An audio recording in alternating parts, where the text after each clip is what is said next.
In this video, Will Parkinson and I talk about why using your plotter and your app in sync works really well, and basically why it's great to be able to go out fishing using both. So, lots of people use phone apps, don't they? And Sure. they tend to try and do their navigation on a phone app. Yeah. It's not necessarily the best way to use Navionics charts, is it? No, you're right. The app is brilliant. It Yeah, gives it you is. all the features that you need to pre-plan and use the Navionics information. Relief shading, sonar chart shading, and normal contours, etc. Yeah. And you can get all the other things like wind direction. and all Oh, that of stuff. course. It's all on Tides, those. all on there. The biggest problem that people are tending to do is buying an iPad or a cheaper tablet, having it on there, using it for navigation. Now, obviously, 9 times out of 10 that will be fine. However, it's not as accurate, it's not as detailed, and most importantly, it can run out of battery, it can damage. When Yeah, you've I got mean, something- the elements for a start are really harsh on phones, aren't they, and tablets? Absolutely. It could be that your charging lead is broken. You're out navigating, actually your phone then dies of battery. So absolutely, the Navionics boating app is superb for planning, pre-planning your transit, your journey, or your fishing marks, or your plan for the day. But it doesn't replace your chart plotter that is built for the task.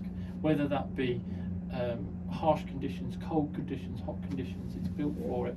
I've been out there before, even just using my phone as a phone, and actually on a hot day it's actually said, oh, I'm too hot, Yes. put me down. Yeah. Well, and also there's the glare, isn't there? I mean, I've often found you with a phone. You know, you know, some of them have anti-glare screens. Sure, but sure. a lot of them not. And Yeah. if you're using one of these on the deck, Yeah. the screens are fine, and also the ones on the deck. Yeah.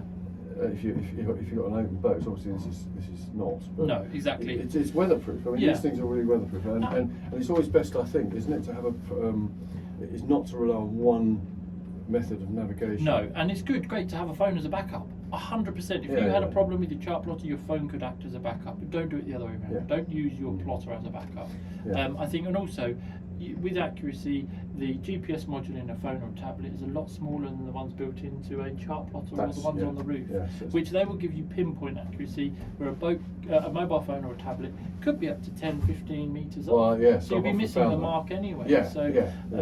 So absolutely use it for pre-planning, use it for organising and looking for marks you want to fish, and then use But you can only get relief shading if you buy a Platinum Plus card. Yes. And that's the one that you really That's should the one you go want for fishing. If you're using it for sailing or just general boating, absolutely a Platinum card will be fine.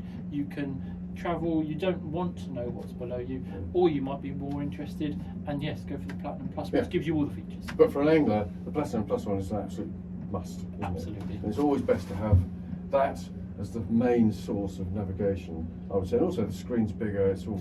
And you can do lots of other things. If you've got radar, you can overlay the radar onto it to then give you a navigational perspective. You can do lots of AIS goes on it, etc. So using one point of navigation, which is your main source, which is designed, tested, and built for the job, rather than the app. App's great for pre-planning. And you can also sync the app with the phone, can't you? Absolutely. With the plotter. So what you can do with so here we have the app running. I can sync this with this, so I can put my marks in here, link it to my one on my boat, and then it puts all the marks ready. How do you sync it? So what you can do, menu, connections, and then it would come. Oh yes, it comes no, up. sorry, that's my not connection. connections. So come down. Sorry, paired devices. There you go. Paired devices. Paired Yes. devices. And that's how you pair there you it go. with. So I'm connected with all my screens in here, and I can then send over some information onto that, and then happy days. I need to update And my syncing task. it is that. Yeah, absolutely. You press just that button, there and it will syncs sync it, everything doesn't it? across. Yep. Brilliant. Okay.